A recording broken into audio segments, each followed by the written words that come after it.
hearts still beat is the mighty word of the living God, upholding you. Then sing, oh sing.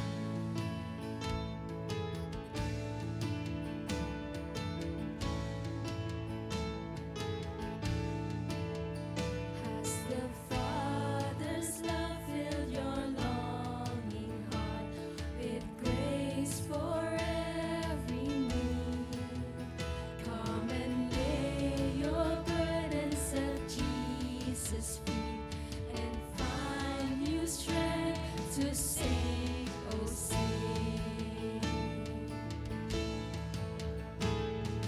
Morning and evening, everything's breathing must sing, oh sing.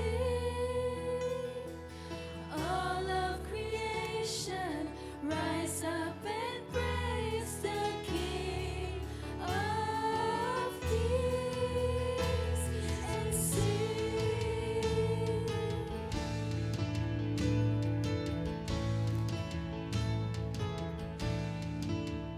Has the Son of God died to take away your sin and set you free? Has the conqueror trampled over death? Is Christ enthroned? Then sing, oh sing. Morning and evening, everything breathing must sing, oh sing. All of creation, rise up and praise the King of Kings and sing.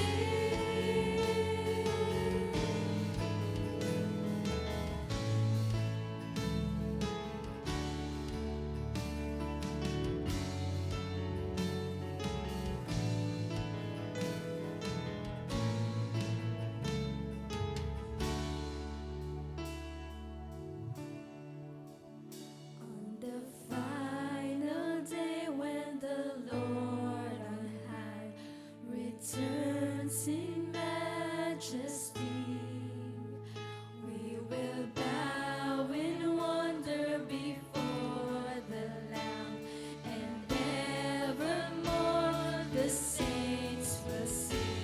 Yes, evermore the saints will sing.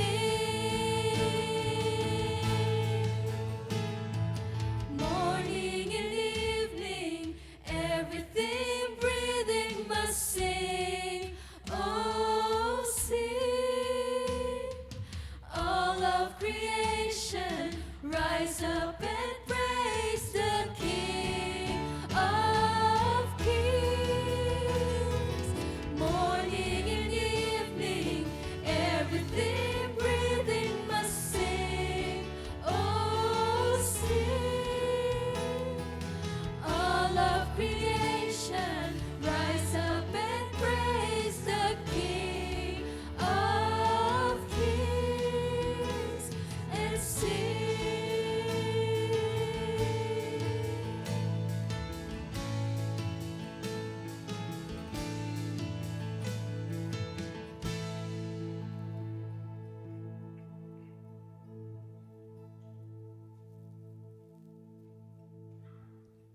Mga awit chapter 65, verse 5 to 8. Kami iyong dinirinig, tagapagligtas naming Diyos. Sa kahanga-hangang gawa, kami iyong tinutubos. Kahit sino sa daigdig, sa ibayong karagatan, may tiwala silang lahat sa taglay mong kabutihan. Sa taglay mong kalakasan, mga bundok tumatatag. Dakilakat ang lakas mo ay sa gawa nahahayag. Ang ugong ng karagatan, iyong pinatatahimik. Pati along malalaki sa panahong nagngangalit. Maging mga kaguluhan nilang mga nagagalit. Dahilan sa ginawa mong mga bagay na dakila, natatakot ang daigdig at buong sannilikha. Bunga nitong ginawa mo, sa galak ay sumisigaw. Buong mundo, kahit sa ang sulok nitong daigdigan. Tayo po lahat ay manalangin. Panginoon, kami po'y lumalapit sa inyo na kumbaba. At nagpapasalamat po kami, Panginoon, sa pribilehiyo na masamba ka namin ng sama-sama, Panginoon. At dalangin po namin, Panginoon, sa aming pagbibigay papurit, pasasalamat, naway maging samyong handog po ito sa inyong harapan at katanggap-tanggap, Panginoon. Dalangin din po namin, Panginoon, na ihanda niyo po ang bawat isa upang mabigay po namin ang pinakamataas at papurit, pasasalamat sa inyo. Kalooban niyo din po nawa kami ng banal na spirito upang maunawaan po namin ang mensahe niyo ngayong araw. At maisabuhay po namin ito. At nananais po namin na ikaw lamang po aming maitaas at maidakila. Gayon din po sa aming mga kapatid na papunta pa lamang, naway pag-ingatan niyo po sila, Panginoon, upang makasama po namin sila sa pagbibigay papuri. Gayon din po, Panginoon, patawarin niyo po kami sa aming mga pagkakasala at pagkukulang, Panginoon. Layo niyo din po kami sa anumang gawa ng kaaway, Panginoon. At sa buong gawain po namin ito, Panginoon, ay dalangin po namin na samahan niyo po kami, Panginoon, at gabayan niyo po kami. Ito po aming samot dalangin sa pangalan ng Panginoong Hesus. Amen. Ayan, muli magandang umaga po sa ating lahat at inahanyahan ko po lahat na tumayo at tayo po ay aawit sa ating Panginoon. Sabi po sa Ephesians chapter 1 verse 7, tinubos tayo ni Kristo sa pamamagitan ng kanyang dugo at sa gayon ay pinatawad na ang ating mga kasalanan. Ganoon kadakila ang kanyang kagandahang loob. Tunay nga po na napakadakila ng ating Panginoon. Dakila ang kanyang kagandahang loob at dakila ang kanyang pagmamahal at napakadakila ng ginawa niya para sa atin. Tayo po ay kanyang tinubos sa ating mga kasalanan sa pamamagitan ng dugo ng kaisa-isa niyang anak na si Kristo. Tayo po ay kanyang iniligtas nung tayo ay makasalanan pa. Kaya naman nararapat na tayo po ay magbalik na pinakamataas na papuri at pagsamba sa ating Panginoon na nagligtas sa atin. Kaya tayo po ang lahat ay sama-samang umawit.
pong salamat sa dugo ninyo, Panginoon, na nagligtas sa amin. Sa dugo ninyo, Panginoon, na nagkuklothe sa amin, Panginoon, ng righteousness ng aming Panginoong Jesus para makalapit sa inyo, Panginoon. Kaya hayaan mo, Panginoon, na sa oras na ito, mapapurihan ka, Panginoon, at mabigay sa inyo ang pinakamataas na papuri na karapat-dapat, Panginoon, para sa inyo.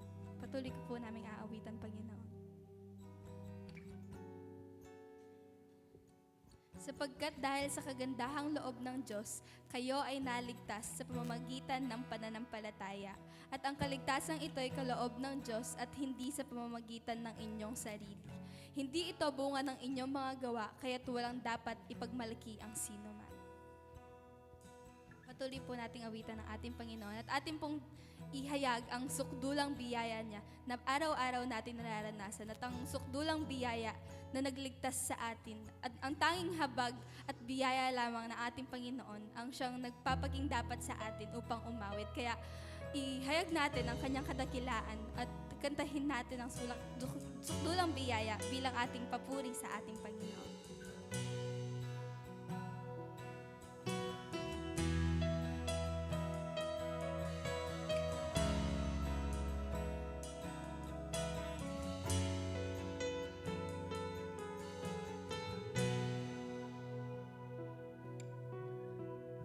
Habang hindi karapat-dapat pagkukulan ng habag at wagas mong pagsinta.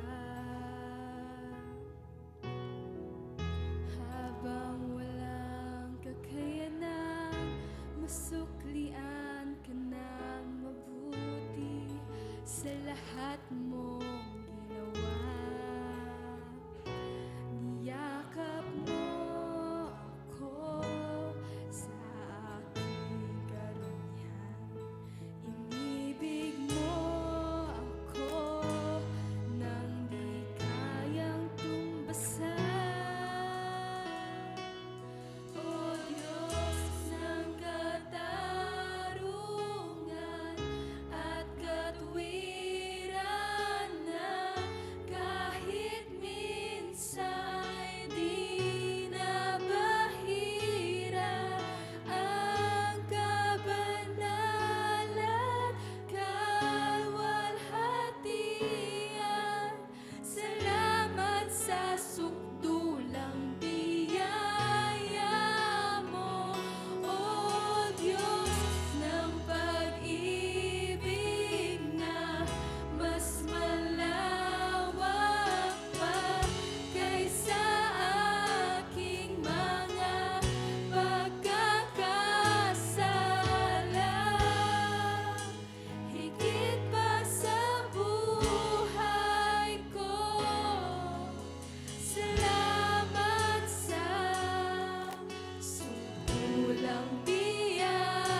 pong Diyos na dakila ay walang katulad. Kaya po tayo ay umawit na patuloy at tayo po ay umawit ng hallelujah.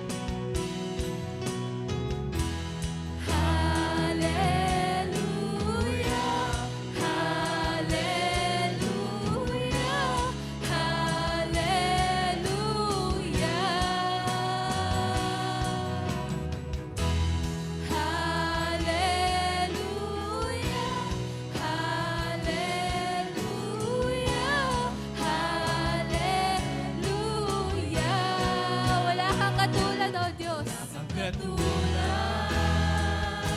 Wala nang hihigit sa'yo, wala kang katulad, wala nang papantay sa'yo. Ikaw ang Diyos noon pa man, maging ngayon at kailanman. Sa habang panahon, wala kang katulad.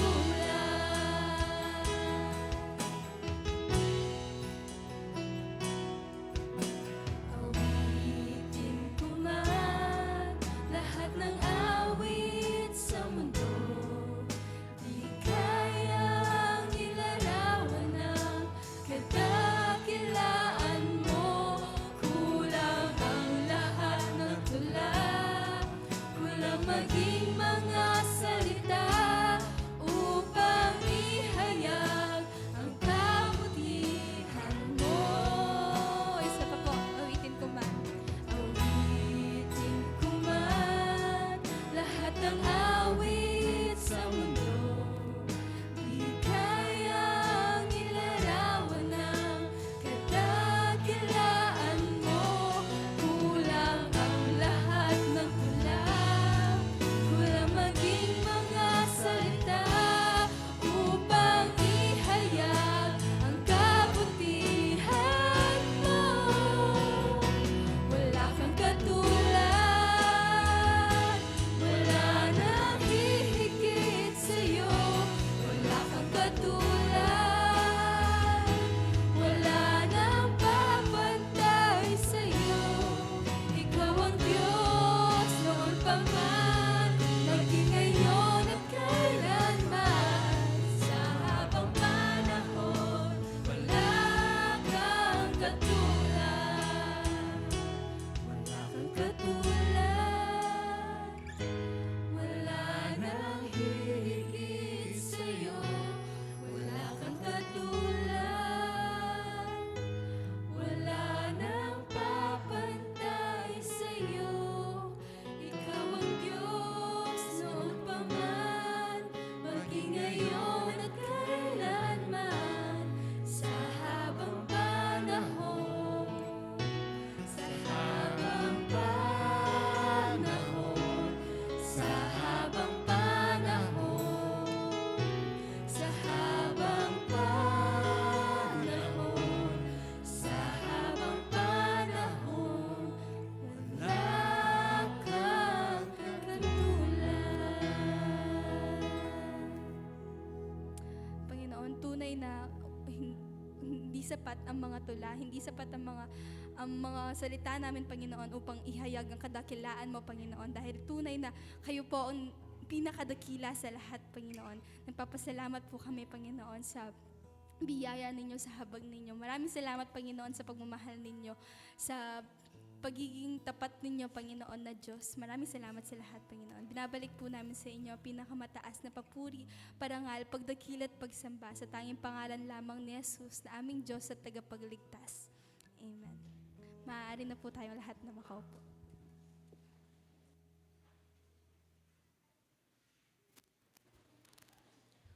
Ngayon naman po ay tinatawagan ko po ang mga kids na attend ng Sunday School upang ipag-pray.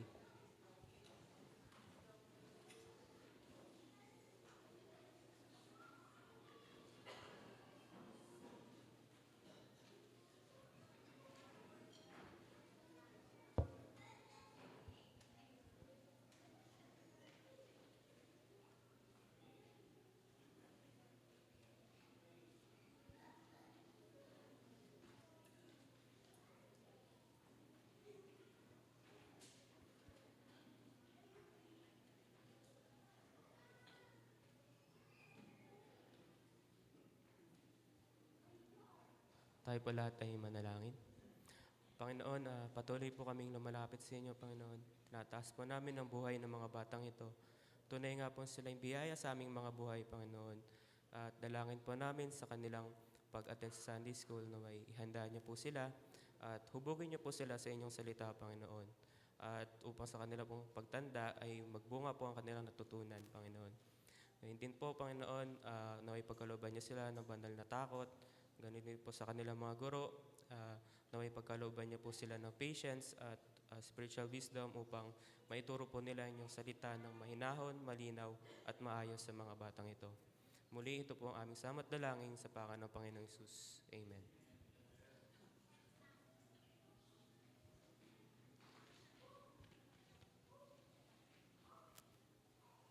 Manatili po tayo sa diwa ng pananalangin. Ngayon naman po ay dadako po tayo sa ating prayer concerns. Unang-una sa church po natin, ipag-pray po natin ating mga pastors, elders, ministry leaders at lahat po ng TCBC members. At panalangin din po natin ang ating mga activities ng mga ongoing Bible studies, small groups, discipleships, at ang darating na lang ham training at iba po pong mga aktibidad ng ating simbahan.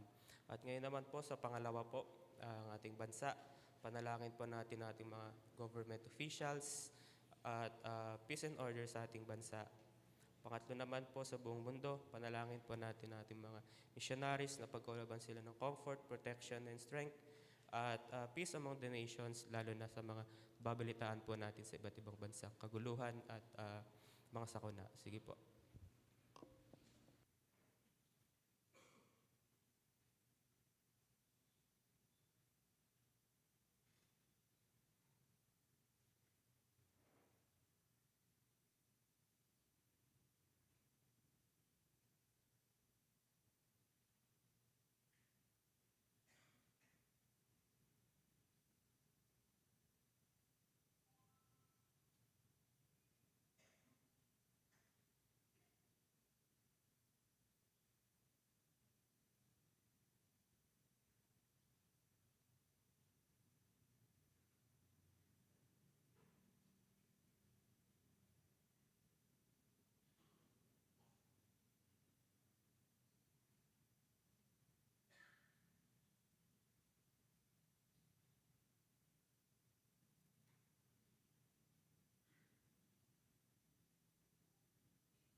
Let's pray.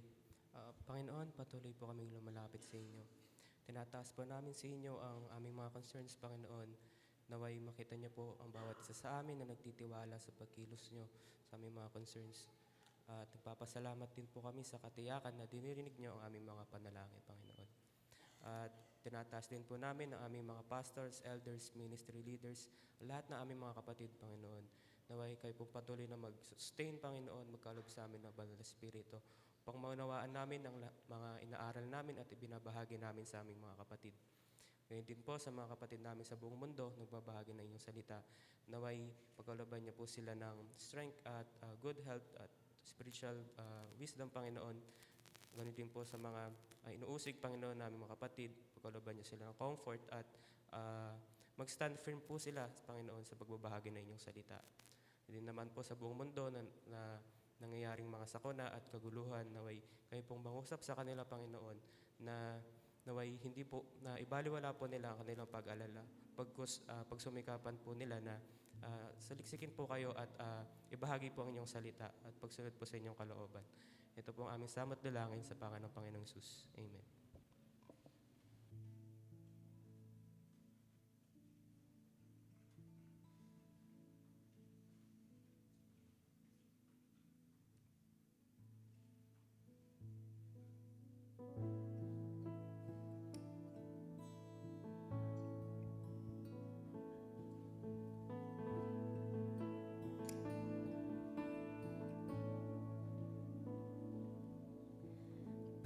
Prepare our hearts, O God.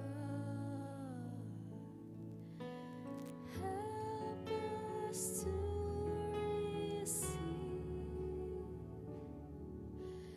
Break the heart and stony ground. Help our unbelief. Plant your word down deep in us. Cause it to bear fruit. Open up our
tayo po lahat ay tumayo at sama-sama po natin buksan ang ating Biblia sa Book of James chapter 1 verse 1 to 12.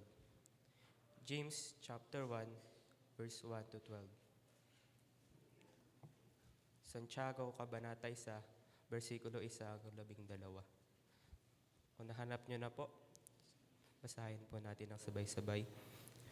Mula kay Santiago, lingkod ng Diyos at ng Panginoong Hesukristo.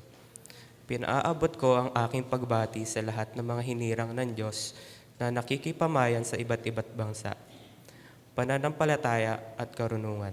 Mga kapatid, magalak kayo kapag kayo dumaranas ng iba't ibang uri ng pagsubok.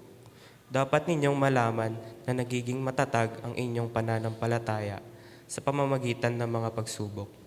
At dapat kayong magpakatatag hanggang wakas upang kayo'y maging ganap at walang pagkukulang.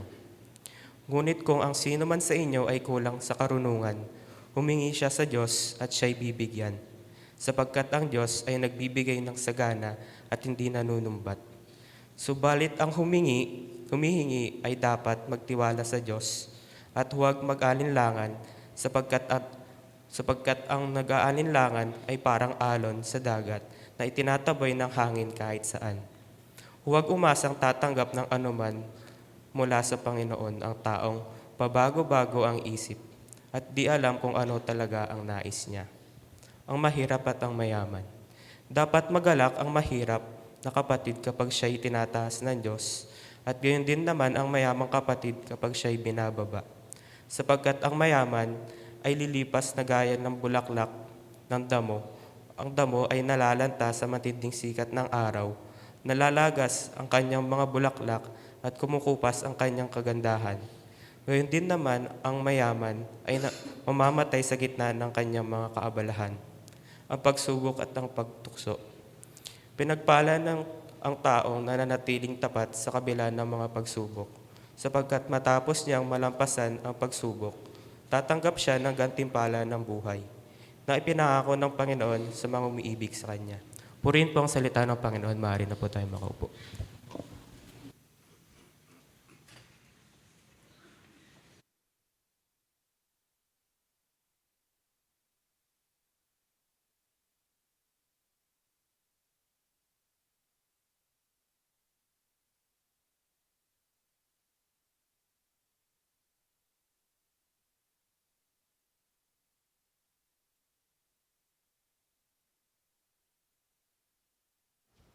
Check. Sound check. Gandang umaga po sa ating lahat. Samahan niyo po ako sa panalangin. Panginoon, kami lumalapit po sa inyo. Humihingi ng karunungan na mula sa inyo, Panginoon, upang unawain ng inyong salita, Panginoon. Samahan niyo nawa po kami sa pag-aaral ng inyong salita. At dalangin po namin na maunawaan namin ito, Panginoon. At may sa buhay namin ito. At samahan niyo kami, Panginoon, sa panahon ng pagbabahagi ng inyong salita. Dalangin po namin na maging matapat mo. Nawa may pahayag na matapat ang inyong salita, Panginoon. Gabayan niyo po kami sa ngalan ng aming Panginoong Yesus. Amen. Last week ko, dun sa pinapanood ko na motorsports, masaya ako dahil yung gusto ko na isang driver ng F1 racer na si Kimi Antinori, nanalo siya. At yung history, yung pagkapanalo niya dahil siya yung second youngest na driver ng F1 na nanalo dahil siya ay 19 years old. At doon sa pagkapanalo niya, nandun yung isang gusto niya na maging kahaling tulad si Lewis Hamilton, kung saan si Lewis Hamilton ay meron siyang 7 world title dun sa F1 race. At masayang-masaya si Kimi. And sabi ni Lewis, I remember nung unang panalo ko ng podium ng F1. That is 2006. Sabi ni Kimi, I'm 1 year old that time, sabi niya. kung titignan mo si Kimi at mahilig ko kayong sa mga kotse, mag-drive, ay isipin mo na, ayos to parang pwede din akong maging driver at manalo ng F1. At pag nakita mo yung mga sponsored nila, talagang isipin mo na parang pwede ako niyan. Magkaka-interest ka na maging F1 driver.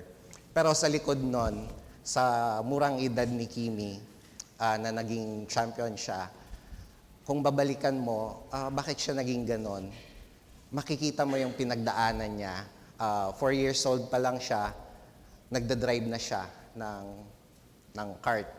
At hindi yung kart na mabagal. Dahil ang F1 tumatakbo sila ng 390 kilometers per hour.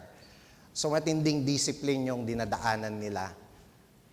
Kailangan nila mag-practice dun sa mga simulator everyday. So sa murang edad niya, ganun na yung ginagawa niya hanggang maging world champion siya. During the race, dapat conditions yung katawan nila kasi after nung race, nababawas sa kilos nila is per kilos.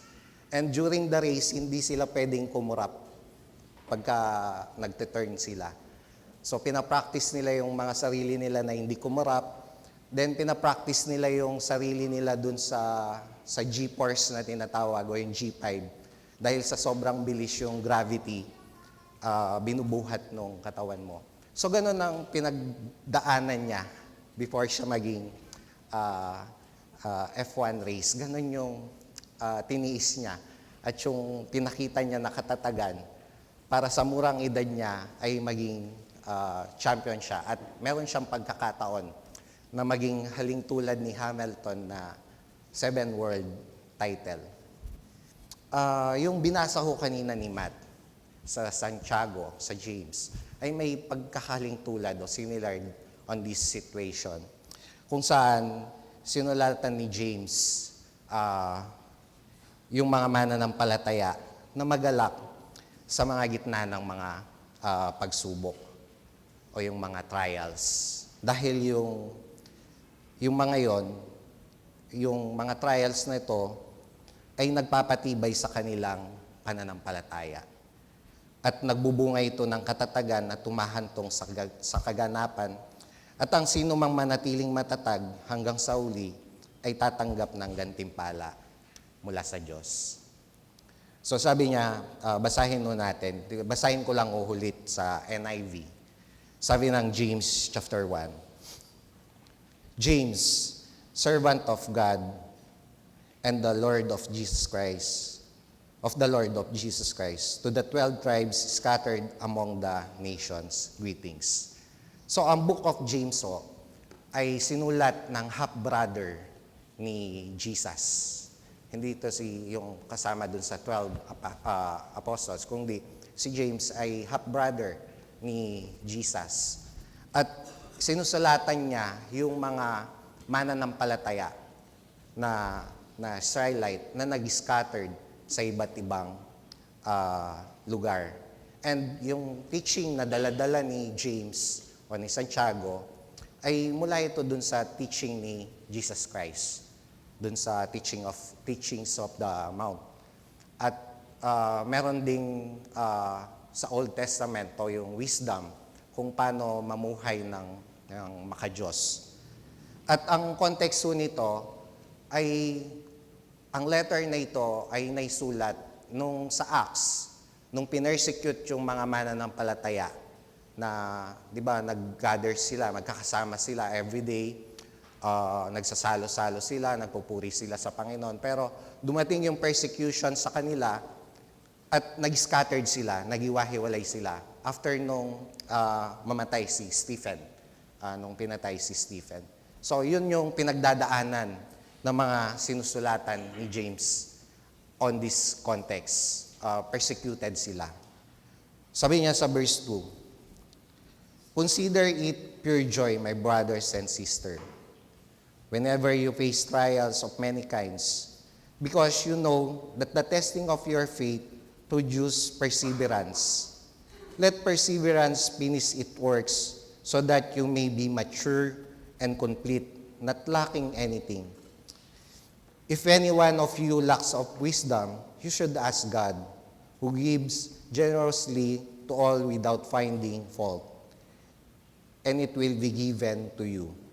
But when you ask, you must believe, and do not doubt, because the one who doubts is like a wave of the sea, blown and tossed by the wind. The person should not be expect to receive anything from the Lord. Such a person is double-minded and unstable in all they do. Verse 9, believers in humble circumstances ought to take pride in their high position, but the rich should be take pride in their humiliation, since they will pass away like a wildflower, for the sun rise with scorching heats and withers the plants. Its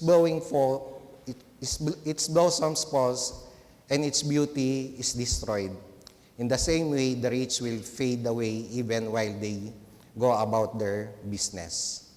Blessed the one who perseveres under the trial, because having stood the test, the person will receive the crown of life that the Lord has promised to those who love Him.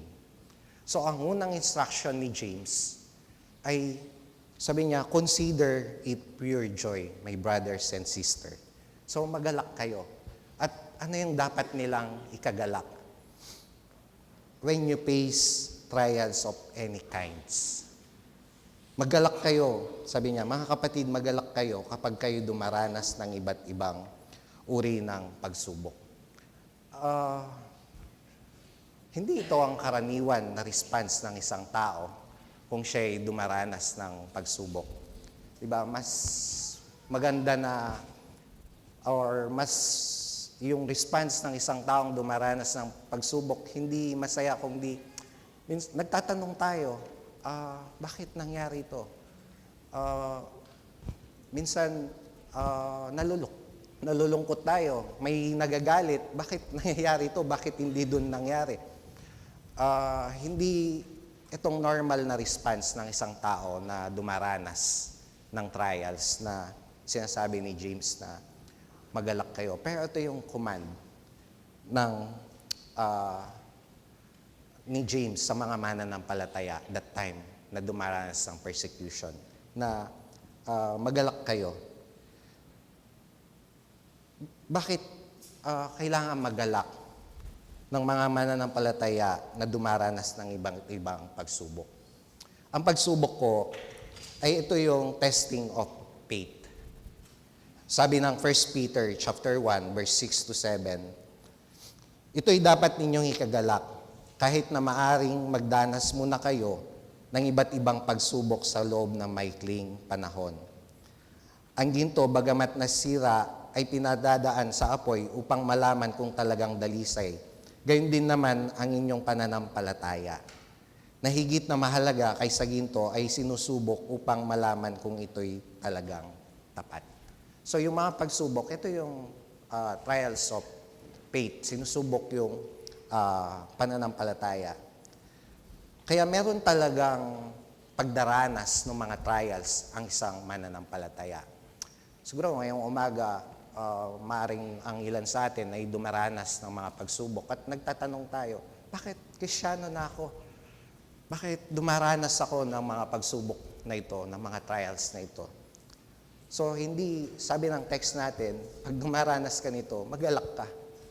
So ibig sabihin, ang isang Kristiyano ay talagang daranas ng mga trials of faith, mga pagsubok natin sa pananampalataya.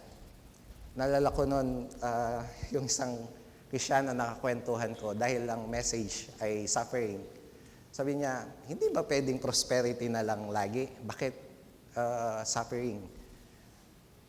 Hindi yun ang sinasabi ng Bible sa isang mananampalataya. Kundi talagang daranas tayo ng mga trials sa buhay habang nandito tayo. So ang trials, merong iba't ibang different forms ang trials. Tulad nila, dumaranas sila that time ng persecutions. So kapag nalaman na mananampalataya ka, pinapatay, sinusunog, pinapako sa krus. Sa atin, dito, sa mga kapatid natin, may mga narinig tayo na testimony na dumanas sila ng mga persecutions. Merong pinalayas sa bahay dahil sa pananampalataya. May tinakwil ng pamilya at pinagbabantang papatayin dahil sa pananampalataya. So isa yon sa mga trials, persecution. Other na example, na magandang example sa Bible, si Job. Si Job, namuhay siya nang ayon sa kalooban ng Panginoon. Pero sinubok yung kanyang pananampalataya.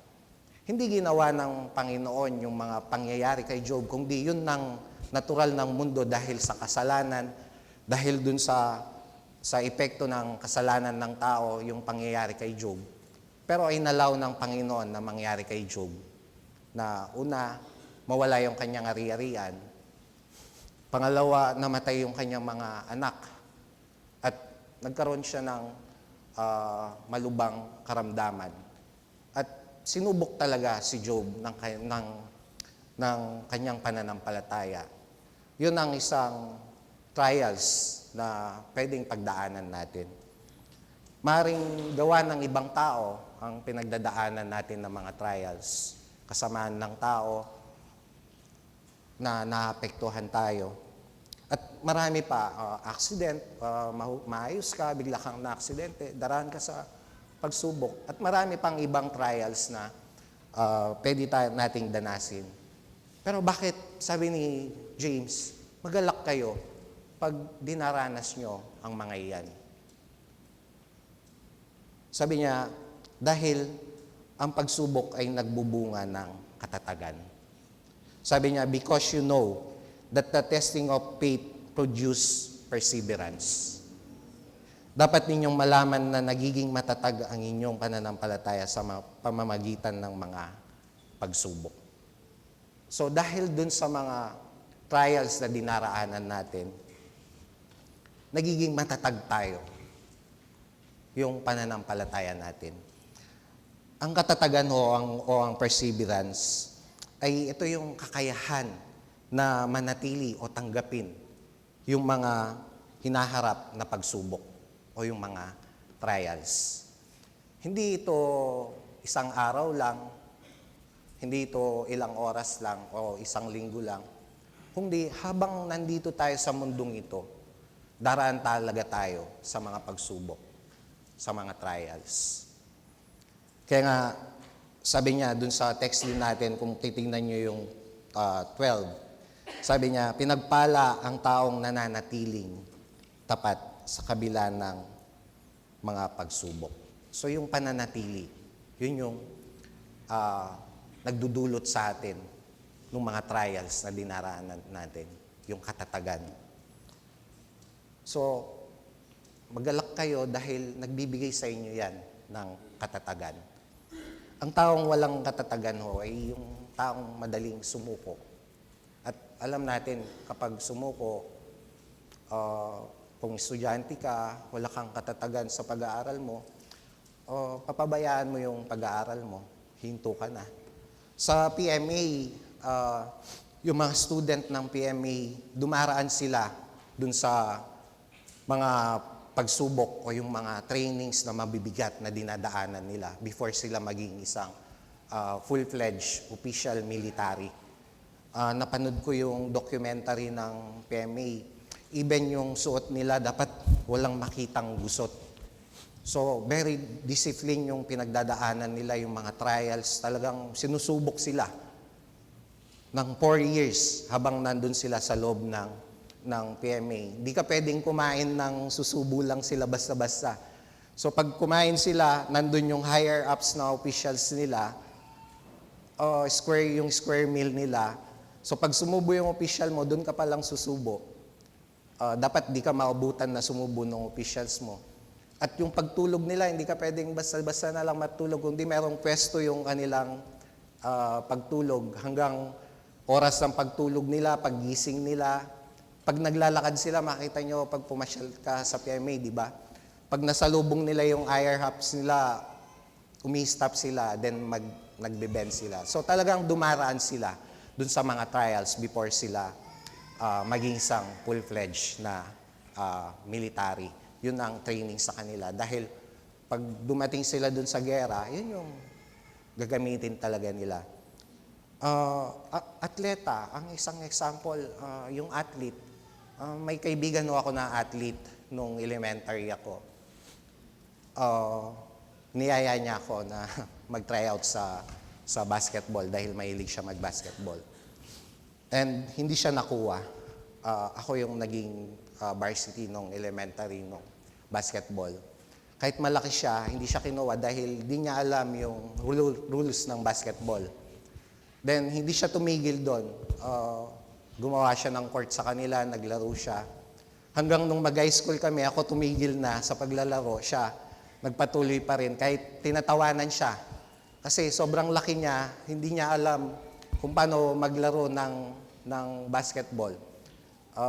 Pero tsinaga niya yung paglaro ng basketball, inalam niya, hanggang kinuha siya dun sa Tarlac team dahil matangkad siya. Sinisigawan siya ng mga tao nung nanood ako, championship yon, di ko makalimutan. Ako yung nahiya. Kasi sinisigawan siya, siyempre kaibigan mo, sinisigawan siya ng mga tao na, kuha ka ng separate na bola mo. Sabi ng mga tao, kasi hindi siya pinapasahan. Pag pinasahan siya, hindi niya na-shoot. Pero hindi siya tumigil. Nagpatuloy siya, tinis niya yon, nagtiyaga siya. Hanggang nag-try out siya sa UE, then pumunta siya sa bahay. Sabi niya, player na ako ngayon ng UAP. So, nagulat ako. At nung makita ko siya maglaro, dahil dun sa mga pinagdaanan niya, hanggang naging professional basketball player siya for 11 years. Siguro yung iba kilala sa inyo si Canaleta. So, siya, ganun ang pinagdaanan niya. Sa atin, as a Christians, kailangan nating dumaan dun sa mga pagsubok, sa mga trials.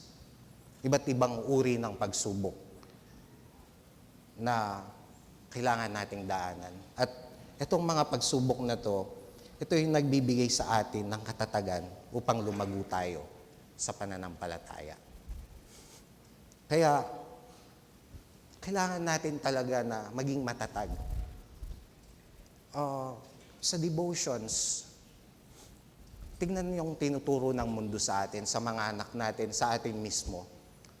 Dahil sa internet, nawawalan tayo ng time na magbasa ng Bible, mag-devotion, pakikipag-usap sa Panginoon. Kailangan nating maging matatag at pagtiisan na magkaroon tayo ng pag-aaral ng salita ng Diyos upang matutunan natin yung paglago natin sa Panginoon. Paano ka lalago kung everyday hindi ka na-feed ng salita ng Panginoon?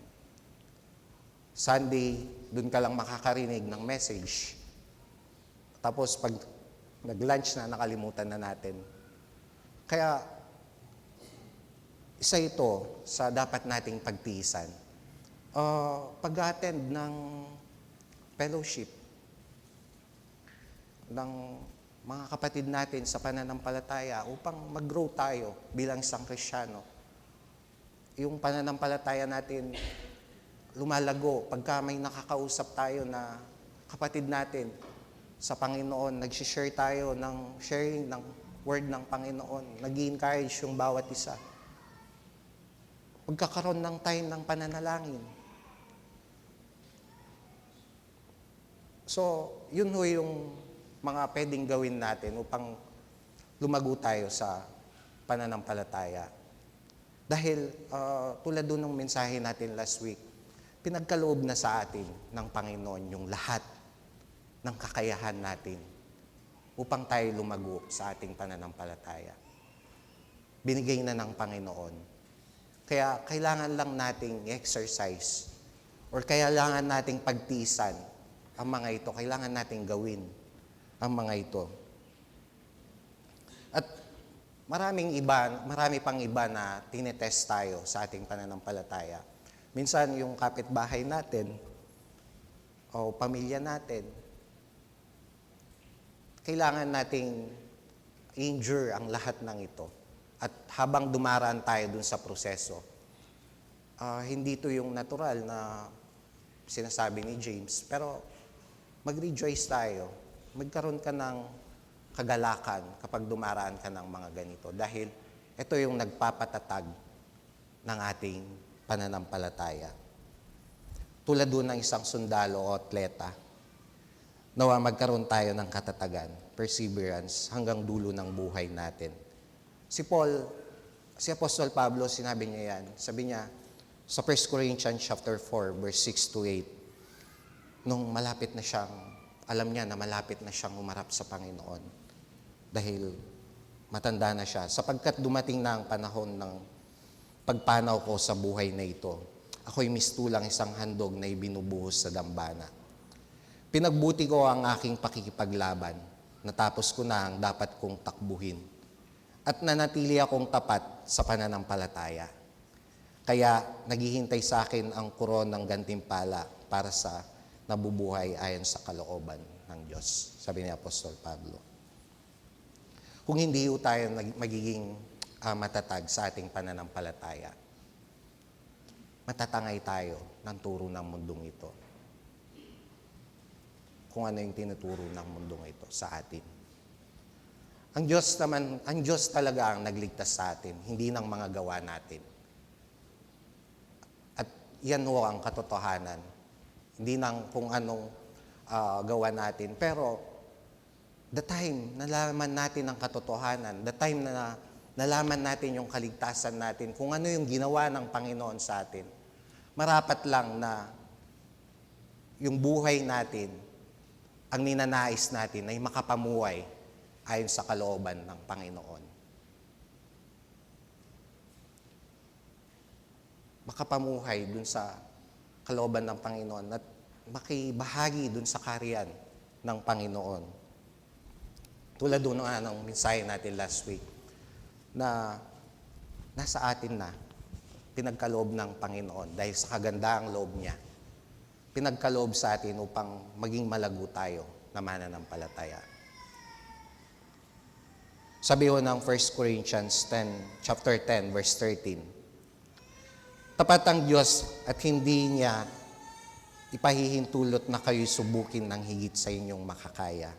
Sa halip, pagdating ng pagsubok, bibigyan niya kayo ng lakas upang makayanan ito at ng paraan upang malampasan ito. Kaya walang dahilan para tayo sumuko sa mga trials o pagsubok na dinaraanan natin. Dahil ibinigay sa atin ng Panginoon yan. Alam ng Panginoon kung ano yung kakayahan natin. At siya ang magpapatnubay sa atin na makayanan natin ang mga yan.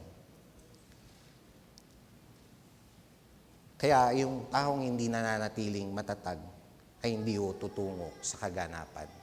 Sabi ng text natin, ang katatagan o yung perseverance ay patungo sa kaganapan o yung maturity. Sabi niya, let perseverance finish work. So pag hinayaan mo na matapos yung mga pagsubok, in-endure mo, natapos mo, naging matatag ka, sabi niya, so that you may be mature and complete, not lacking anything. At dapat kayong magpakatatag hanggang wakas upang kayo maging ganap at walang pagkukulang. Pinagdaranas tayo ng trials upang magkaroon tayo ng katatagan. At itong katatagan na ito, kapag natapos, kapag nanatili tayo dun sa mga trials, sa gitna ng mga pagsubok, ito'y patungo dun sa pagiging ganap natin. Ano yung pagiging ganap natin? Yung kagaya ni Kristo. Dahil lahat tayong Kristyano, yun ang mithiin natin. Ang maging wangis ng Panginoon. Kung ano yung tinuro ng Panginoon, yun ang gusto nating makamit. Sabi ng Ephesians chapter 4, verse 14 to 15. Nang sa gayon, hindi na tayo maging tulad ng mga batang madaling matangay ng sari-saring aral. Hindi na tayo maliligaw ng mga taong anghangad. Ay dalhin tayo sa kamalayan sa pamamagitan ng kanilang katusuan at panlilinglang. Sa halip, sa pamamagitan ng pagsasalita ng katotohanan sa diwa ng pag-ibig, tayo dapat maging lubos na katulad ni Kristo, na siyang ulo nating lahat. Ito yung goal natin, na maging katulad ng Panginoong Yesus. Kaya kung ninanais nating maging katulad ng Panginoong Yesus, walang other way. Talagang daraan tayo sa trials, sa pagsubok ng ating mga pananampalataya. Kaya nga, hindi pwedeng panay prosperity lang or panay ligaya lang ang buhay Kristiyano, kundi meron talagang nakabang sa atin na mga sufferings na pagdadaanan natin. At kung hindi natin maunawaan ito, dahil kung dumaranas ka ng mga pagsubok, hirap ka na tanggapin ito or hirap ka na unawain ito, sabi ng text natin, ngunit kung ang sino man sa inyo ay kulang sa karunungan, humingi siya sa Diyos. Humingi tayo sa Panginoon. At sabi niya, at siya'y bibigyan sapagkat ang Diyos ay nagbibigay ng sagana at hindi nanunumbat. So pagkakalooban tayo ng Panginoon ng karunungan, humingi tayo sa Kanya. Pag di natin maunawaan ng lahat. Diba, yun madalas ang nangyayari sa atin minsan. Hindi natin, bakit nangyayari ito? Pero pag natapos yung proseso, naging matatag tayo, magugulat ka na lang, ito pala yung plano ng Panginoon, na napakaganda ng plano ng Panginoon at ipapaunawa niya sa atin. Kaya ganun tumatatag ang ating pananampalataya. At siguradong matatapos natin yon, yung mga prosesong yon, dahil nandyan ang Panginoon. At sabi niya, kung hihingi kayo, verse 6, subalit ang humingi dapat magtiwala sa Diyos at huwag magalinlangan. Sapagkat ang nag-aanilangan ay parang alon sa dagat na itinataboy ng hangin kahit saan. Huwag umasang tatanggap ang anumang mula sa Panginoong ang taong pabago-bago ang isip. Di alam kung ano talaga ang nais niya. So, sinasabi ni James dito na pag humingi tayo sa Panginoon, meron kang pananampalataya. Hindi yung pabago-bago yung isip mo. Meron kang faith sa Panginoon na ipagkakaloob niya ito. Kaya iba-iba ho ang anyo ng mga pagsubok. Pero sa James, an example dito yung kahirapan, o yung mahirap at yung mayaman. Sabi niya sa verse 9, dapat magalak ang mahirap na kapatid kapag siya'y itinataas ng Diyos. Minsan pagka mahirap ka, tapos nakita mo yung mga vlogger, mahirap ka na Kristiyano, at nakita natin yung mga vlogger, parang tayo yung kawawa. At sila, parang sila, pwede nilang bilhin. Kahit walang Diyos, parang tinitignan natin sila na bless sila. Pero sabi ng James, magalak kayo. Sabi niya, dapat kayong magalak ang mahirap na kapatid kapag siya'y tinataas ng Diyos. Bakit? Sabi ng Matthew 5:3, pinagpala ang taong walang inaasahan kundi ang Diyos, sapagkat kabilang sila sa kaharian ng langit. So wala ka man dito sa mundong ito, pero kabilang ka sa kaharian ng Panginoon. Matthew 5:10, sabi niya, pinagpala ang inuusig ng dahil sa kanilang pagsunod at sa kalooban ng Diyos, sapagkat kabilang sila sa kaharian ng langit. Kaya, huwag nating isipin na kawawa ang isang Kristiyano dahil hindi niya na-meet yung standard sa mundong ito. Pero nasa kaharian naman siya ng Panginoon. Then sabi niya, sa mayaman naman, sabi niya, at gayon din naman ang mayamang kapatid kapag siya'y ibinababa. So kung mayaman ka, ibinababa ka ng Panginoon, magalak ka. Sapagkat ang mayaman ay lilipas gaya ng bulaklak ng damo. At ang damo ay nalalanta sa matinding sikat ng araw na lalagas ang kanyang mga bulaklak. At kumukupas ang kanyang kagandahan, gayon din naman ang mayaman ay mamamatay sa gitna ng kanyang kaabalahan. So mayaman ka man, mahirap. Sabi niya, kung mayaman ka, lilipas yan. O hindi dapat siya ng pinagmamalaki natin. Kundi yung meron kang Diyos, kasama ka dun sa kaharian ng Diyos. Kaya mayaman ka man o mahirap, ano man ang sitwasyon natin, daranas tayo ng mga trials, ng mga pagsubok. Kailangan nating maging matatag upang patungo tayo dun sa pagiging ganap na katulad ng Panginoong Yesus.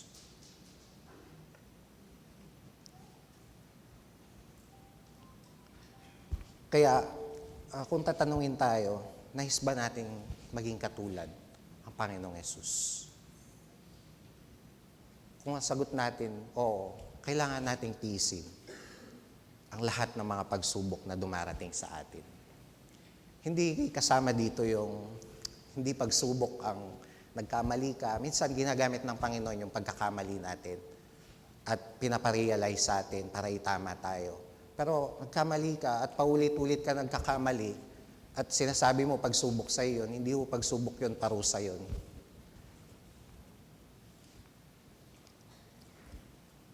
Kaya kung sinasabi natin maging katulad ng Panginoon, tiisin natin, maging matatag tayo sa gitna ng mga pagsubok.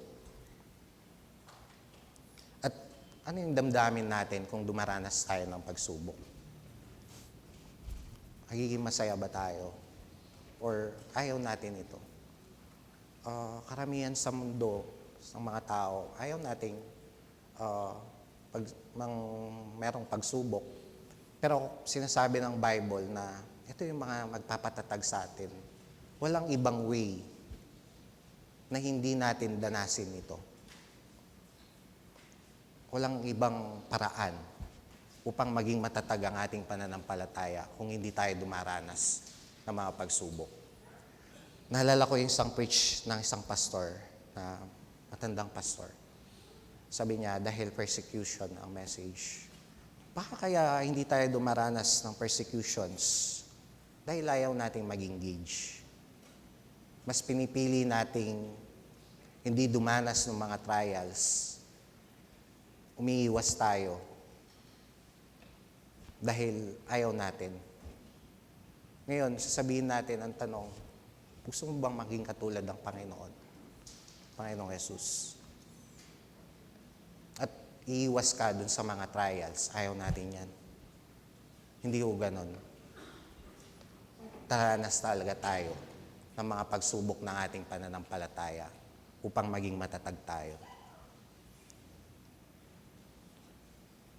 Ano ba yung mga pagsubok na dinaraanan natin? Magandang itanong natin sa ating mga sarili. Ano ba yung pagsubok natin ngayon na pinagdadaanan natin? Mga pagsubok ba na maging katulad natin ng Panginoong Yesus? O pagsubok ng hinahangad natin sa mundong ito? Na dinidikta ng mundo sa atin na dapat meron kang ganito, dapat may nakakapunta ka sa ganito, na dapat nabibili mo ito. Yun ba yung mga pagsubok natin sa pananampalataya? O gusto nating maging katulad, mag-engage tayo dun sa katatagan ng pananampalataya natin. Kahit na, halimbawa sa trabaho, ikaw lang ang naiba dahil tumatayo ka dun sa pananampalataya mo. Or susunod ka ba sa kanila para maiwas na lang yung mga pagsubok na yan? Kaya, tignan ho natin kung ano yung business natin habang nandito tayo sa mundong ito. Yung business din ba ng mundong ito o yung business na maging katulad ng ating Panginoong Yesus? Kahapon, devotion ho namin sa worship team ay yung sa Matthew 6, kung saan sinasabi ng Panginoong Yesus sa verse 25 na huwag niyong alalahanin yung dadamitin nyo, kakainin nyo, iinumin nyo. Tingnan nyo nga yung mga ibon, lumilipad, pero pinapakain. Hindi naman sila nagtatrabaho. Sabi ng Panginoong Yesus. Kaya huwag nyo alalahanin, alam ng Ama na nasa langit kung ano yung pangangailangan nyo. At sabi niya sa verse 33, na ang pagsikapan ninyo ang kaharian ng Panginoon at sumunod sa Kanyang kalooban. So bakit ipagkakaloob sa atin yung mga pangailangan natin upang mabuhay, upang may focus natin yung sarili natin sa kalooban ng Panginoon, sa kaharian ng Panginoon. Hindi ng kagaya ng business ng mga walang pananampalataya sa Panginoon sa mundong ito. Nawa, baguhin natin yung kaisipan natin na ang tanging hangarin natin bilang isang Kristiyano, maging goal natin ay maging katulad ng Panginoong Yesus.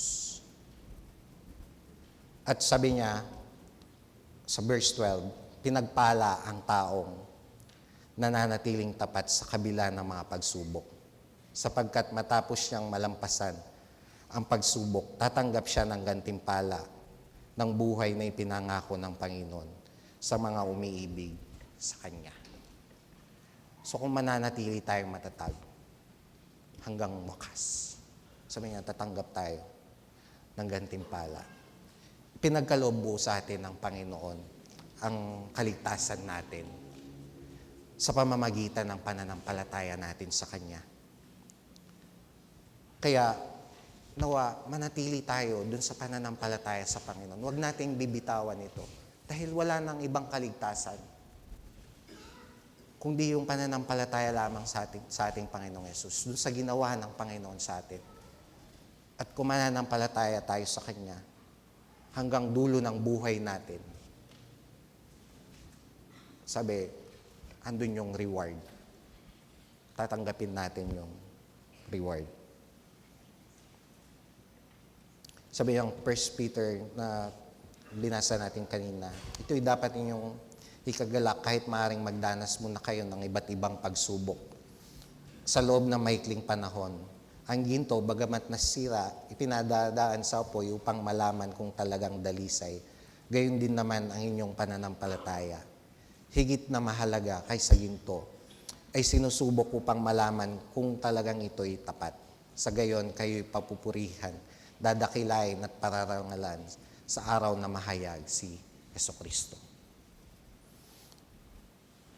Romans 5, chapter 2, verse 5. Sa pamamagitan ng pananampalataya kay Jesucristo, tinamasa natin ang kagandahang loob ng Diyos at tayo nagagalak dahil sa pag-asang tayo makakabahagi sa Kanyang kaluwalhatian.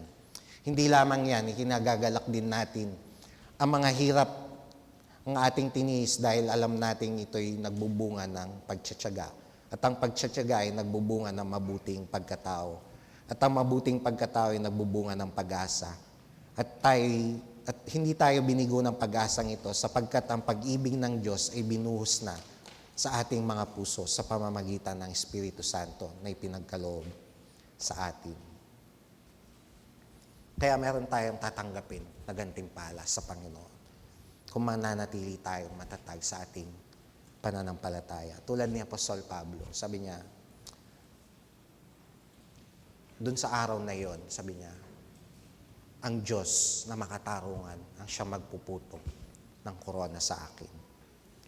Kaya magalak po tayo sa gitna ng mga pagsubok, sapagkat ang mga ito ay nagdudulot ng katatagan tungo sa pagiging ganap natin, nahahantong sa gantimpala mula sa Diyos. Tayo po'y manalangin. Panginoon, maraming salamat po sa pagpapaalala sa amin.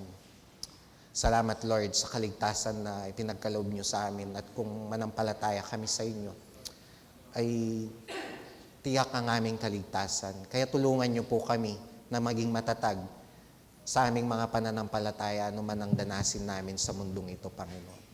Tulungan niyo po kami na lumago sa aming pananampalataya, Panginoon. Samahan niyo kami sa mga panahon na dumaranas kami ng mga pagsubok, Panginoon. Naway ipaunawa niyo sa amin, Panginoon, na kailangan naming maging matatag, Panginoon, upang maging ganap kami at hubugin niyo kami, Panginoon, upang malaman namin, matutunan namin kung ano yung kalooban, Panginoon. Lord, salamat po sa pagpapaalala sa amin. Sa ngalan ng aming Panginoong Yesus. Amen.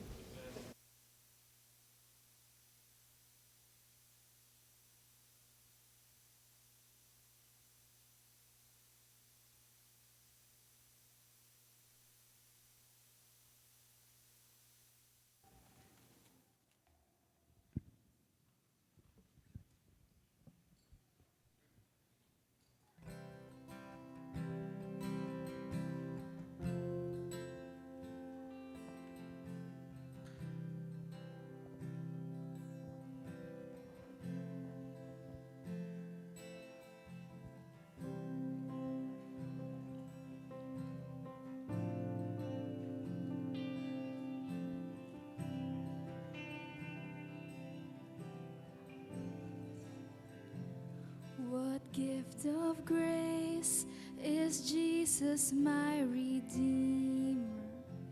There is no more for heaven now to give. He is my joy, my righteousness and freedom, my steadfast love, my deep and boundless peace. Through this I hope, my hope is only Jesus. For my life is wholly bound to His. Oh, how strange and divine, I can sing, all is mine, yet not I, but through Christ in me.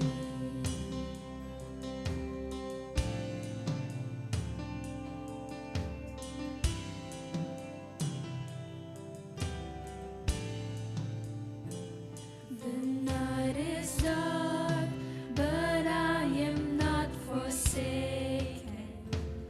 For by my side, the Savior, He will stay. I labor on in weakness and rejoicing, for in my need, His power is displayed. To this I hold, my shepherd will defend me. Through the deepest valley He will lead. Oh, the night has been won, and I shall overcome, yet not I, but through Christ in me.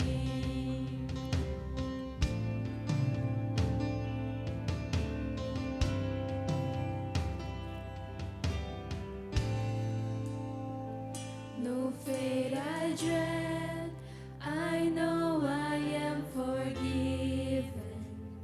The future sure, the price it has been paid. For Jesus bled and suffered for my pardon, and He was raised to overthrow the grave. To this I hold, my sin has been defeated. Jesus now and ever is my plea. Oh, the chains are released, I can sing, I am free, yet not I, but through Christ in me. With every breath, I long to follow Jesus, for He has said that He will bring me home. And day by day, I know He will renew me, until I stand with joy before the throne. To this I hold, my hope is only Jesus. All the glory evermore to Him. When the race is complete, still my lips shall repeat, yet not I, but through Christ in me. To this I hold, my hope is only Jesus.